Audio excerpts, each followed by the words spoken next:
Councillor Brid Smith. Thanks, Lord Mayor. Until 9 o'clock, members. Well, hold on a second.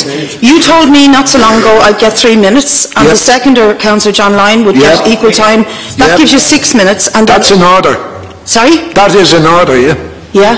So what do you mean until 9 o'clock? Well, what I mean until 9 o'clock is you're the very councillor who had a go at me in December about not finishing the 2 motions for 9 o'clock. Well, and that's the reason. But you're shutting down the debate on this. That's the point. That's why I'm arguing with you. Sure, I can do that for every motion. So we were rabbiting out of us here. We're losing time. So do you want to move the motion? Yes, I do. Thank you.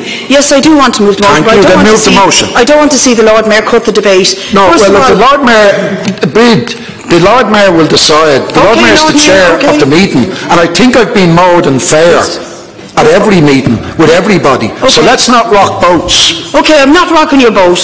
You know, so do you want to move? You have 3 minutes now, Councillor Smith. Yeah, well, you could have moved the motion. Let me speak, and I will. You want to move the motion? I'm going to move it, right? Okay, move the motion. Thank you. First thing to say is I had a little bit of street art in my hand here saying free the 5. It has melted because I've waited that long for Councillor Smith to move the motion. And I want to start this by saying that it was with regret that I withdrew the motion on marriage equality, which was sitting on the agenda for months. And I just want to reiterate my commitment to that campaign for the referendum on marriage equality and the commitment of people before profit. But just to say that I think that the jailing of the Bernie Hughes, Ollie Moore, Damien O'Neill, Derek Bourne and the impending jailing of Michael Batty is an absolute desperate attempt by this state to demonise protesters, and in particular the peaceful protest movement that has emerged.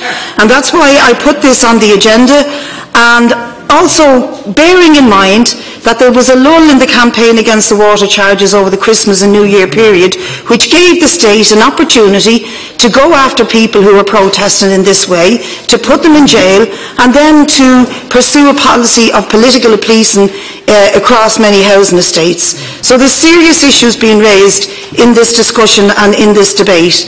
I want to also point to, and I've mentioned it before, what I believe is a complete misuse of limited Garda resources in policing this protest movement. We are living in an estate in my own area, and I'm sure it's true for many people in this room, where the resources of the Gardaí have been cut to the bone, and we've never needed them more. So it's absolutely disgraceful, the injustice in the way that this peaceful movement is being pursued. And it's been done on the basis of trying to gloss over an absolutely criminal misuse of public money by the establishment of Irish Water, who've had to retreat, by the way, on a number of issues because of the mass protest. They had to retreat on threatening to cut your water down to a trickle. They had to retreat on insisting on the PPS numbers of children. They had to massively reduce the original rate of charging. And now they're talking about conservation grants and flat rates, which is utterly contradictory. If you're going to conserve, why would you be charged a flat rate? So I think the protests are having a real impact, and that the political policing on this issue is absolutely disgraceful.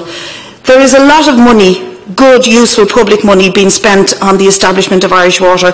The protest movement will not go away. On a daily basis, people are out on the streets protesting against this, and possibly more people will be jailed if the state pursues this agenda. And it'll do no any good except spend public money.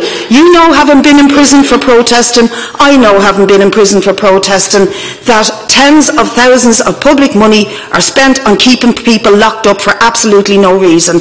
And that's why I am calling for the release of these prisoners, and I'm further calling for the ending of the injunction that was given to GMC Cllr. The councillor who removed himself from the chamber could probably give us the cost of what that took to go through the courts. Wasting money after money and not listening to the people. I'll finish by quoting Bertolt Brecht, who in the 1950s, after a rebellion in Eastern Europe, said it's time for the government to elect a new people because they've completely lost their confidence. And that's the only thing that can be done here. You just have to live with it. The protest movement is here. It'll be back out in the streets on the 21st of March. And if this state and the police and the politicians want to continue to harass and jail and waste our money, then so be it. I think it is time they elected new people or got out of government. Les, here's the position.